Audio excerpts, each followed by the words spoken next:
आप सभी छात्रों का 11वीं क्लास में पुनः स्वागत है। आप लोग पिछले क्लास में याद होगा मोशन इन स्ट्रेट लाइन देखे थे, जिसमें कुछ एग्जाम्पल्स भी हमने दिखाया था, कैसे क्या सोचना वो भी दिखाया था। आज और भी कुछ एग्जाम्पल्स दिखाएंगे। आइए शुरू करते हैं। मैंने एक क्वेश्चन यहाँ लिख रखा है पहले ही समय बचाने के लिए। ए particle starting from rest, particle का शुरू में स्पीड कैसा है? 0 है। स्टार्टिंग फ्रॉम रेस्ट यानी यू का मान 0 दिया हुआ है। एक्सपीरियंसेस ए कांस्टेंट एक्सेलरेशन, और एक्सेलरेशन क्या है? एक समान है। कितना समय के लिए? 20 सेकंड के लिए। 20 सेकंड के लिए क्या है? एक्सेलरेशन कांस्टेंट, यानी ऐसे लिख दूं,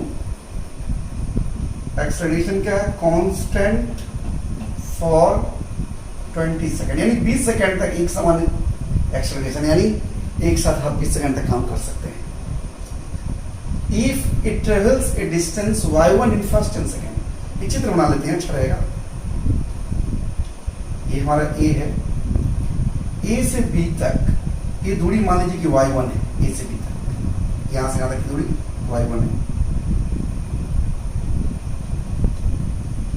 और इसमें कितना समय लगाता है?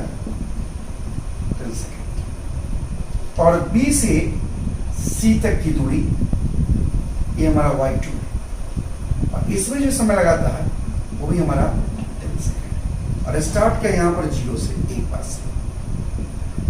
तो कहता है बताइए इस y1 और इस y2 में कैसा संबंध है, कैसा डिलीशन?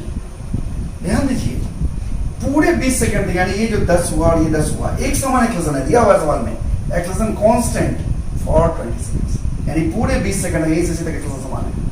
तो समान एक्सेलरेशन है तो हम डायरेक्ट ए से सी तक भी काम कर सकते हैं। याद करिए मैं क्या समझाया था, एक्सेलरेशन सेम होने पर पूरा भी काम किया जा सकता है। अगर एक्सेलरेशन अलग अलग पार्ट में अलग अलग हो तो अलग अलग काम करना पड़ेगा। याद करिए, पहले ए टू बी बात करते हैं। ए टू बी के लिए क्या है? मान लेते हैं एक्सेलरेशन ए है। Let a be the acceleration. Acceleration a है, ए से बी के लिए क्या होगा? यू का मान 0, ए का मान आपने ए मान लिया है, टी का मान 10 सेकेंड और एस का मान y1 है। फॉर्मूला लगा दीजिए, s बराबर U T plus half A T square. मैंने कहा था कि एक्सेलरेशन के बारे में कुछ नहीं कहे, लेकिन वेलोसिटी में चेंज हो रहा हो तो समझेंगे यही तीनों फॉर्मूला लगेगा। हालांकि यहाँ पर एक्सेलरेशन कांस्टेंट एक कह दिया है, यही तीनों लगेगा। तो ऐसा फॉर्मूला ढूंढना था उस तीनों में से जिसमें यू हो, ए हो, जिसमें यू हो, टी हो और एस हो। यू टी और एस वाला में ये तो बिना ए का काम होगा नहीं थे, मान लीजिए। तो लगा दीजिए y1 बराबर यू का मान 0 0 हो गया प्लस हाफ ए और टी का मान 10 10 का स्क्वायर, यानी y1 कितना हो गया हमारा? 102 का 50। ये हमारा इक्वेशन हो। अब हम बात करते हैं B2C। अगर हम B2C बात करेंगे y2 के लिए तो हमको B पर पहले वेलोसिटी जानना होगा। जो B पर वेलोसिटी हो B2C के लिए क्या होगा? शुरुआत होगा, इनिशियल होगा। तो हम B पर जो वेलोसिटी जानने लगेंगे उससे अच्छा क्यों नहीं हम A से ही सीधा काम कर ले, इसी U से काम चल जाएगा, B पर U जाने की जरूरत नहीं पड़ेगा। वैसे आप बना सकते हैं यहाँ पर निकाल के, बात पकड़िए। हम बात कर लेते हैं A2C, वही U से काम चल जाएगा, पूरा समय हमारा 20 सेकंड हो जाएगा।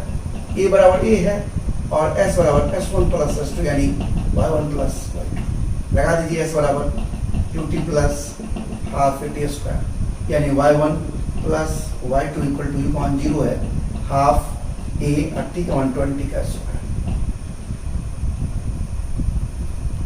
यानी y1 plus y2 equal to 200। अब फ्रॉम 1 and 2 चलो 50a plus y2 equal to 200a, y2 क्या होगा? 150। देखिए यहां से अब दोनों में रिलेशन है ना y1 y2 में। तो रिलेशन मतलब रेशियो निकाल दीजिए, क्या संबंध है? देखिए, देखने से लगता है कि 50 है, 150 है, 3 गुना है। आगे दीजिए 1 डिवाइडेड बाई 3 क्या होगा? y1 divided by y2 equal to 58 divided by 150 1/3 यानी y2 equal to 3y1, y2 3 गुना है y1। देखिए रिलेशन यहाँ पर देख रहे हैं, एक्सप्रेशन सेम था इसलिए हम डायरेक्ट ए से सीधे काम कर चुके हैं।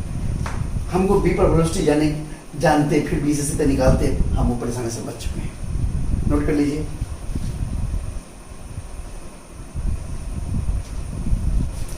एक और हम क्वेश्चन यहाँ लिख लिए हैं, यहाँ लिखिए if the distance y of a particle at a time t along a straight line, सीधी रेखा में गति हो रही है, is given by, डिस्टेंस का क्वेश्चन दिया हुआ है, then the acceleration of the particle, सीधी रेखा में तो डिस्टेंस का या डिस्प्लेसमेंट का दोनों तो सेम ही होता है, ध्यान दीजिए। यानी y equal to a1 plus a2t plus a3t square, distance है मतलब ये s दिया हुआ है डिस्टेंस, और आपको एक्सप्रेशन पूछ रहा है। मैंने समझाया था कि डिस्टेंस, वेलोसिटी और एक्सप्रेशन, इसको डिफरेंशिएट करेंगे टाइम के साथ तो हमको मिलेगा वेलोसिटी, और इसको डिफरेंशिएट करेंगे टाइम के साथ तो मिलेगा एक्सप्रेशन।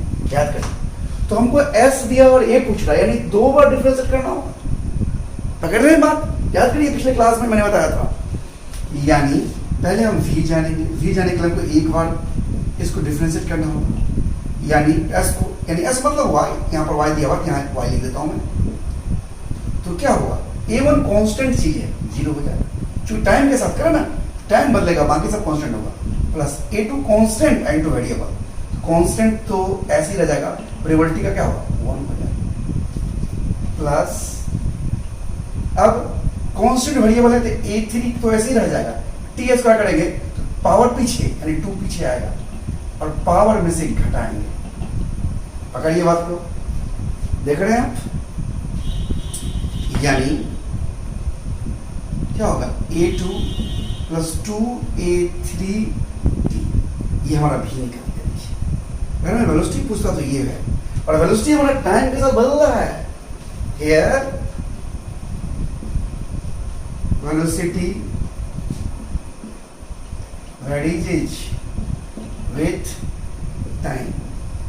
अब जिस समय पर पूछता है टी का मान करता है 2 सेकंड पर, 4 सेकंड पर टी का मान डालते हैं, टी का मान निकलता है, लेकिन हमें इस क्वेश्चन में क्या निकालना है, एक्सेलरेशन।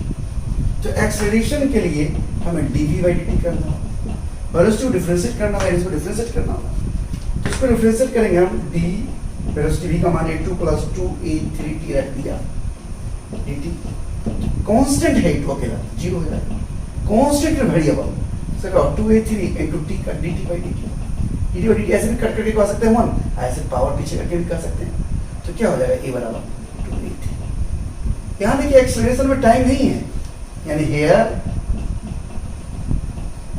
एक्सेलरेशन इज इंडिपेंडेंट, जगह नहीं है, देन इंडिपेंडेंट ऑफ टाइम, समय स्वतंत्र है। देख रहे हैं, that is acceleration is constant, acceleration constant है, बदलने वाला नहीं। समझ में आ रहा है? नोट कर लीजिए।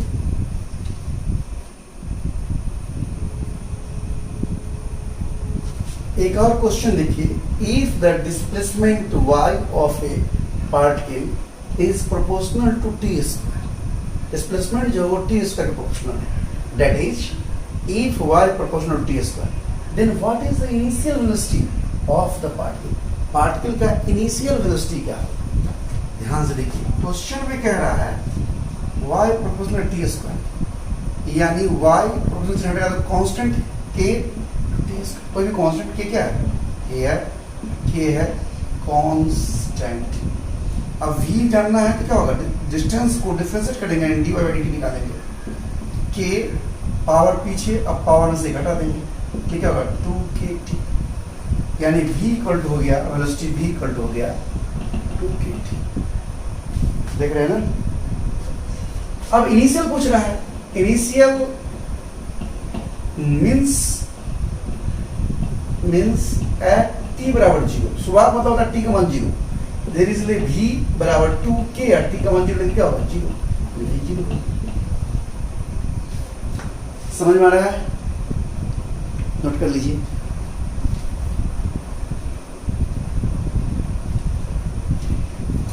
एक और क्वेश्चन देखिए, यहां हमने लिख लिया है, 2 cars are moving towards each other. 2 car है जो एक दूसरे की तरफ चल रहा है ऑन ए स्ट्रेट रोड, एक सीधे रोड पर, विथ वेलोसिटी 10 मीटर पर सेकेंड एंड 12 मीटर पर सेकेंड रेस्पेक्टिवली। एक का स्पीड 10 मीटर पर सेकेंड है, दूसरे का 12 मीटर पर सेकेंड है क्रमशः।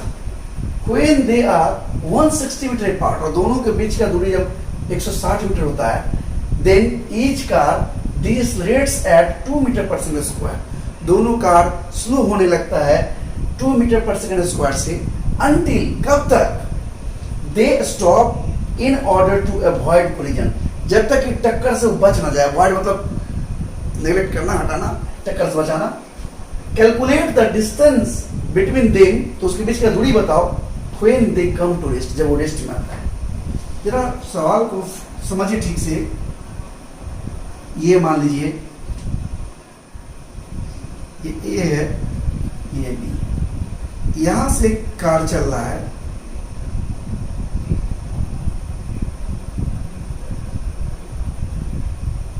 इस कार का नाम ए है, और एक दूसरा कार यहां चल रहा है, ये इसका नाम बी है। इसका स्पीड जो है वो 10 मीटर पर सेकंड है एक, और इसका है 12 मीटर पर सेकंड। दोनों चल रहा है। कुछ देर बाद ये जो हमारा, अच्छा ए बी जो मैं लिख दिया हूं इससे कंफ्यूजन होगा, पढ़ी, चलिए बदल देता हूं, जगह को एम एन नाम दे देता हूं, एम एन। अब दोनों गाड़ी जब एक दूसरे से, ध्यान दीजिए कितनी दूरी पर था, कितनी दूरी पर है, 160 मीटर अपार्ट। मैंने कहीं पर देखा है 160 मीटर अपार्ट, देखिए यहाँ 160 मीटर अपार्ट। तो उस कंडीशन में जब 160 मीटर की दूरी पर है, थोड़ा मैं नीचे लिखता हूं ताकि जगह रहे मेरे पास, तो देखते हैं कोई टक्कर हो जाएगा तो दोनों ब्रेक लगाता है। ये ब्रेक लगाया और ब्रेक की वजह से, ध्यान दीजिएगा, डिएसलरेट करता है। डिएसलरेट मतलब निगेटिव एक्सेलरेशन, मंदन होना, निगेटिव एक्सेलरेशन होना। डिएसलरेट मतलब एक्सेलरेशन तो है लेकिन निगेटिव में है, यानी ए का मान -2 मीटर पर सेकंड स्क्वायर, और इसका भी ए का मान -2 मीटर पर सेकंड स्क्वायर। तो दोनों चलना शुरू किया। मान लीजिए शुरू में इस जगह का नाम चलिए एम है, यहाँ पर एन है। अब क्या हुआ कि ब्रेक लगा दिया, दोनों शुरू होने लगेगा। शुरू होकर कहीं मान लीजिए एम से एम डैश पर आकर रुक जाता है, और ये एन से कहीं एन डैश पर आकर रुक जाता है। तो कह रहा है कि बताइए बीच का दूरी क्या होगा, ये बीच का दूरी। तो मान लीजिए एम से एम डैश चलने में ये S1 दूरी चला गया, और ये एन से एन डैश आने में ये S2 दूरी आ गया। तो बीच का दूरी क्या होगा?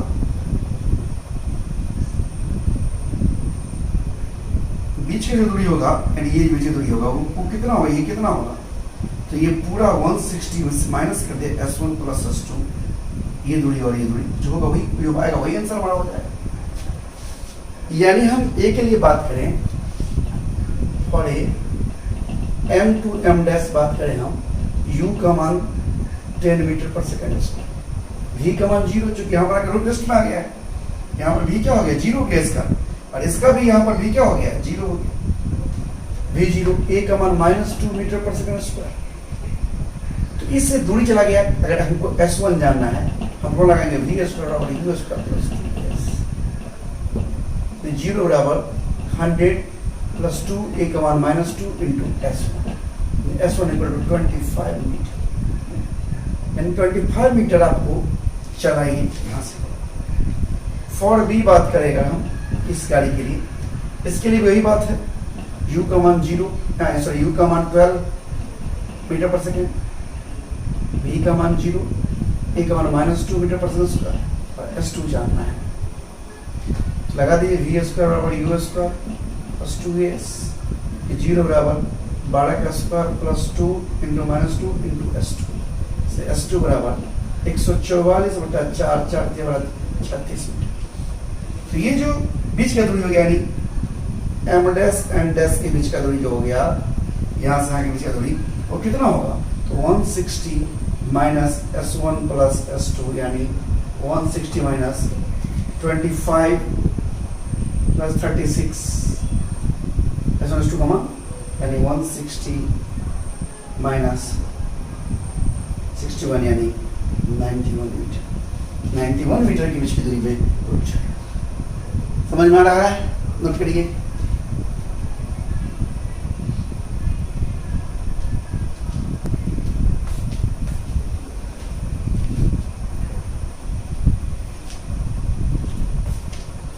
यहां पर एक और क्वेश्चन देखिए आप, इन द गिवन फिगर, इस चित्र में देखिए, the end P and Q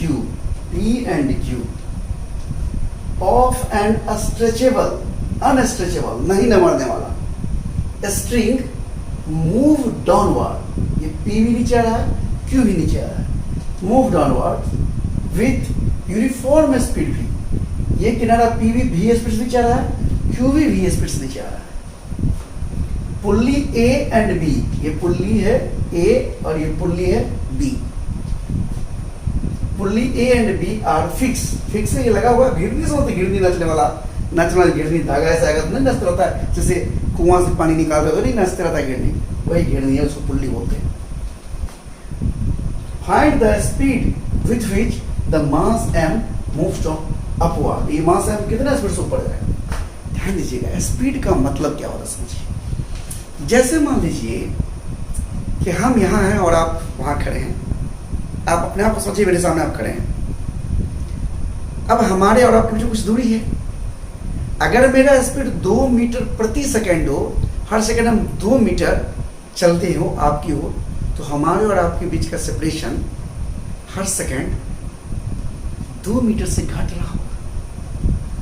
तो जिस रेट से हमारे और आपके बीच का सेपरेशन घट रहा है, वही हमारा स्पीड है, उसी स्पीड से हम आपकी तरफ जा रहे हैं।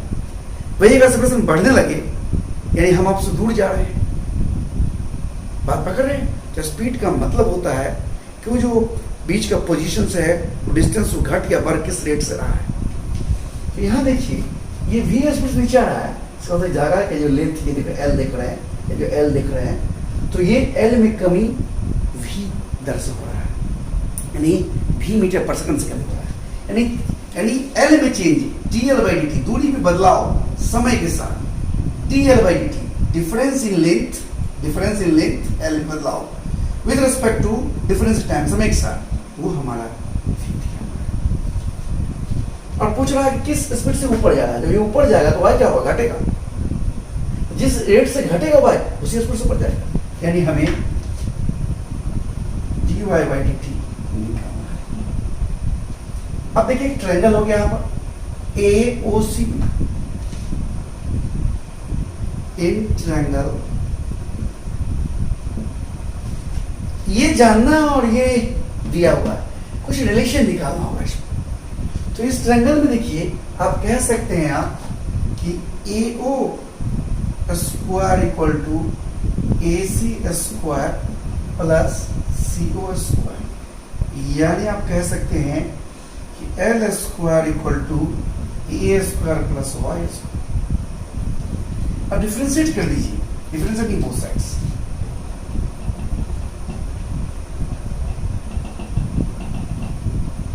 Differentiating both sides with respect to t, समय के साथ।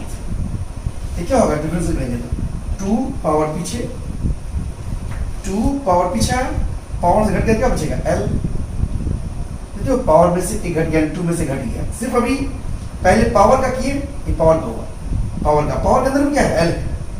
नहीं समझ में आ रहा है, मैं थोड़ी दिखा, बस देखिए, इसको डिफरेंशिएट करना है और AS को डिफरेंशिएट करना है प्लस YS को डिफरेंशिएट करना है। देखिए कैसे, पहले पावर का ऐसे स्क्वायर, कैसे मैं लिख देता हूँ, AS स्क्वायर बाई पावर के अंदर में क्या L है? DL।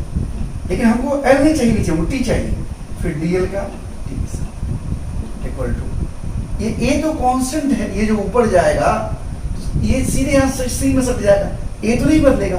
पर कांस्टेंट का डिफरेंशिएशन क्या होता है? 0 प्लस इसका डी पावर का, तो वाई स्क्वायर का, वाई एस के अंदर क्या है? वाई, और उस वाई का क्या होगा? टी के साथ। देखिए आना से इसका पावर करेंगे, पावर क्या होगा? 2 एक घट गया, यानी 2 minus 1 into D L by D T. इसका क्या होगा? 2y dy by D T. ये डी बाई डी टी ये है, और इसका हो गया इस पावर का पावर पीछे पर कर दिया, चलिए घटा देते हैं, यानी 2l D L by D T क्या होगा? D L by D T क्या है? v है। 2y D by D T निकालना है हमको, 2 से 2 कट गया, डी बाई डी टी क्या होगा? जगह निकाल लेता हूँ, डी टी क्या होगा? L v by y, L by y into v, L by y, L कर्म बटा आधार, हाइपोटेनस बाई बेस, ये तो कॉस होता है, कॉस होगा ना, यानी क्या होगा? कॉस थीटा इंटू v, यानी v by sec theta. Cos नीचे के अंदर से बन जाएगा। मजा आ रहा है ना? नोट कर लीजिए।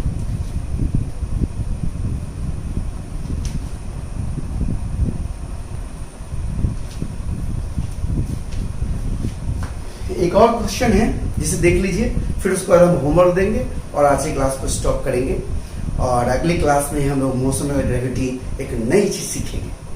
तो आइए पहले शुरू करते हैं इसको। The position of A particle at any time T, किसी भी समय पर, किसी समय टी पर किसी पार्टिकल का पोजीशन, पार्टिकल चल रहा है तो अलग अलग समय पर अलग अलग स्थान पर होगा, तो किसी समय टी पर गिवन बाय ये दिया हुआ है हमारा, यानी पोजीशन जो दिया हुआ है, यानी एस, ये जो आप देख रहे हैं, यानी दूरी समय का फंक्शन है, इस तरह से लिखा हुआ है। ये मत बुझेगा एस गुना टी है, एस फंक्शन है टी का, ये है इसका मतलब, यानी एस बदल रहा है टी के साथ। V naught by B into 1 minus की पावर माइनस बी। यहाँ पर वेयर बी बड़ा है 0 से, यानी ये पॉजिटिव चीज है, एंड वी नॉट, और ये जो वी नॉट देख रहे हैं, ये दोनों बी और वी नॉट दोनों कांस्टेंट है। What is the velocity? बताइए वेलोसिटी क्या होगा ऑफ द पार्टिकल का इस समय पर, इस समय पर, इस समय, यानी डिस्टेंस दिया और वेलोसिटी जानना है। तो क्या करना होगा? आप तो जानते हैं कि वेलोसिटी जानने के लिए डिफरेंशिएट करना पड़ेगा। तो पहले मैं उसको थोड़ा सा ऐसा लिख देता हूँ, V naught by B multiply कर दिया 1 को, minus V naught by B, कोई दिक्कत?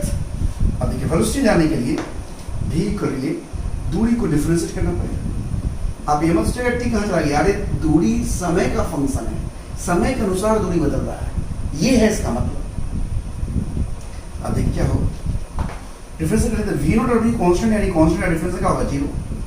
ये कांस्टेंट इनटू ये वेरिएबल है, ये वेरिएबल है, ये वेरिएबल है, तो कांस्टेंट को ऐसे ही छोड़ दीजिए, वेरिएबल करिए, इसको डिफरेंशिएट करना है।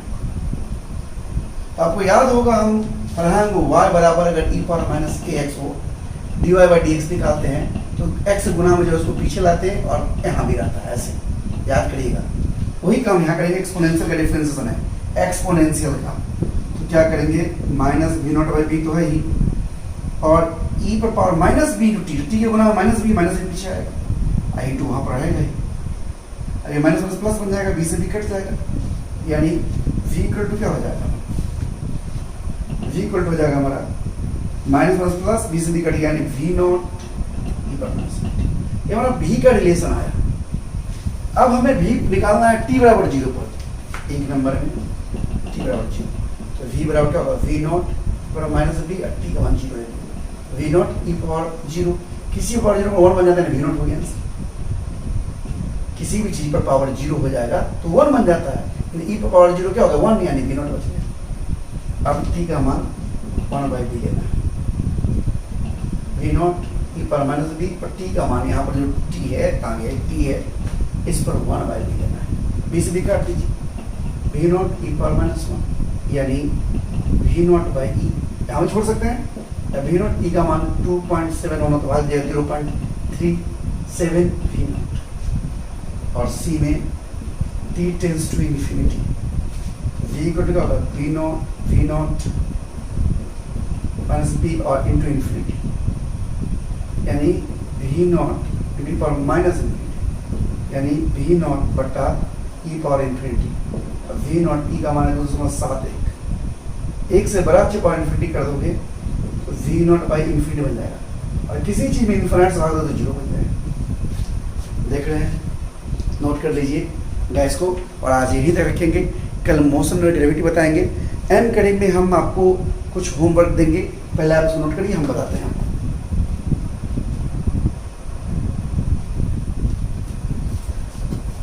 ये हमारा होमवर्क है एम कड़ी में। एम कड़ी में आप पेज नंबर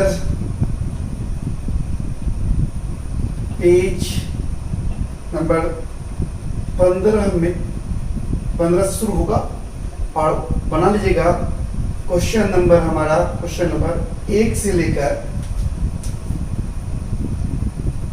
1 to 26। और एससी वर्मा में भी बनेगा, वो जो मैंने चैप्टर कहा था काइनेमेटिक्स, उसमें 13 आई होप 13 या 14 में ग्राफ का सवाल खत्म होता है, जहाँ 13 से 13 से लेकर 22 तक। तो अभी 13 से पहले तो 90 तक पढ़िएगा, 90 नहीं 18 तक ये भी बनेगा एससीबी में। इतना काइनेमेटिक्स चैप्टर, काइनेमेटिक्स।